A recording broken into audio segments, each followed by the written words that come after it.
Hey friends, I realized I haven't explained why training takes so long. If you're a pilot, you can just skip this. You already know the answer.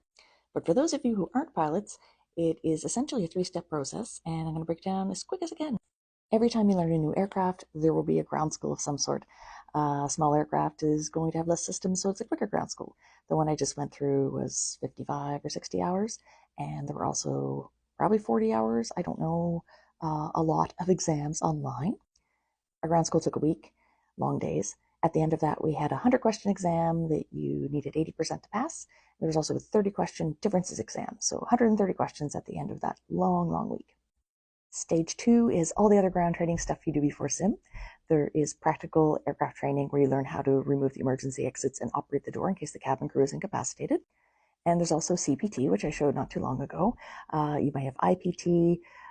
Essentially, one's electronic, one isn't, and you go through the same procedures to get yourself ready for the sim with an instructor. Usually by this point, we've eaten up about 3 weeks. Next step is the sim.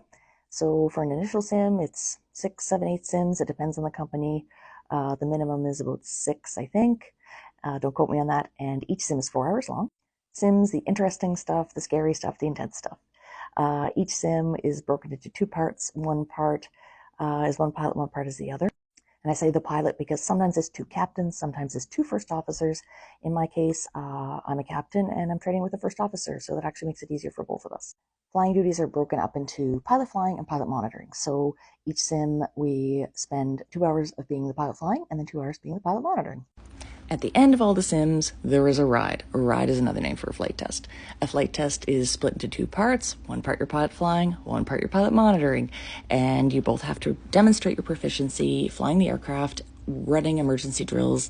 Could be an engine failure, an engine fire, an electrical fire, any sort of little minor emergencies. Also coordinating with the cabin crew in the back. And there's all kinds of other stuff. But bottom line is you pass the test, great. Then there's one final step, and that's called line and dock.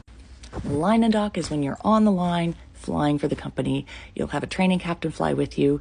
Doesn't matter if you're captain or first officer, you both have to do it. And they take you to different destinations, make sure you know the practical aspects of the airplane. And once you're done that, you're cut loose to fly with other pilots, and that is super fun. So I hope that explains it. In my case, it's going to take about a month and a half total, which is actually pretty quick, which I don't mind. Get it over with. I want to get flying on the line. And if you have any questions, let me know, and follow along if you want to see more flying videos. There will be some actual flying eventually. And for now, we're still in the sim for another week and a bit. Anyway, that's it. Bye for now.